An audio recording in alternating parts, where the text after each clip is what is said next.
Hi, so this is just going to be a wee video on how we can recognise fractions and properly write them down.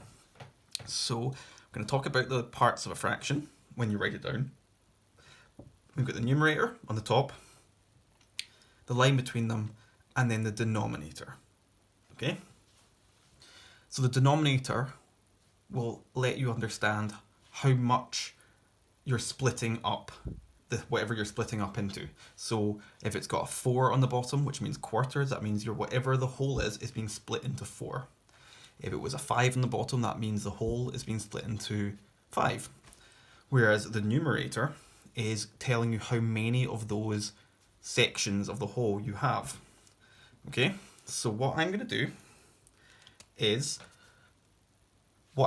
show you some fractions in actual objects, okay? And I would thought at first that I was going to get wee chocolate bars and split them up. However, as controversial as it sounds, I am not that big a fan of chocolate, and I didn't want to end up with loads of wee chocolate bars to eat, which I didn't really like. So, however, I do have mini cheesies, which I am a fan of. So each of these here, we have one whole, okay? So if I wanted to have it as a half, I could just split that up into halves, and there we have 1 half, 2 halves, 1 whole. Okay? Wanted another one.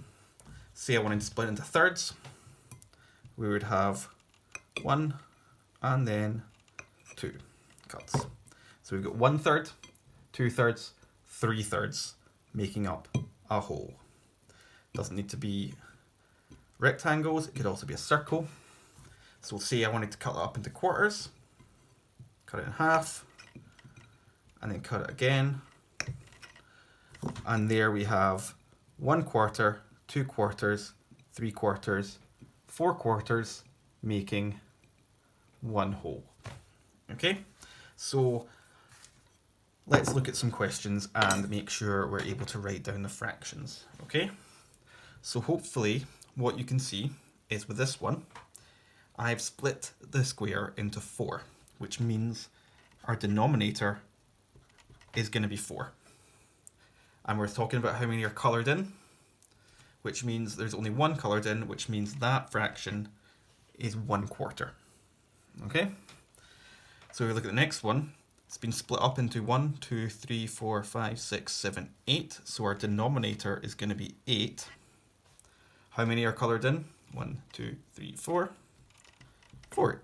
So it's 4/8. Let's look at this one. It has been split up into 1, 2, 3, 4, 5, 6. So our denominator is 6. How many are coloured in? 3 of them are coloured in. So we have 3/6 there. Next one, got 1, 2, 3, 4, 5, 6, 7, 8, 9, 10, 11, 12, 13, 14, 15, 16. And how many are coloured in? 1, 2, 3, 4, 5, 6, 7, 8. Just 2 more. We have this split up into 1, 2, 3, 4, 5, 6, 7, 8. So just like this one, it's split up into 8s. But there aren't as many coloured in. There's only 2 bits coloured in, so it's 2 8s. And then this one, a little bit differently, it's split diagonally, but it's still cut up into 2 even sections, which means 2 in the bottom and 1 of them's coloured in. Okay? So what I'm going to do now is talk a little bit about some of these fractions we've written down. Okay? They may all look like they're different fractions, but some of them match up and are actually equivalent to the same value. And have a think while I'm talking, see if you can recognise which ones are actually the same size. Okay, so you could pause this video and try and see where I'm going to go with this. Okay, so if you've paused the video and then tried to decide which fractions are equal to each other or equivalent, hopefully you'll have seen, if we look at these 3 here, hopefully what you can see is 8 is half of 16, 4 is half of 8, 3 is half of 6, and look here, 1 is half of 2, these 4 fractions are all equivalent. Okay, so I could write 1/2 is equal to 3/6 is equal to 4/8 is equal to 8/16. They all represent the same amount of the whole object that's been shaded in. And then hopefully maybe you can see that 1/4 is the same as 2/8. They're the same amount of that square has been shaded in.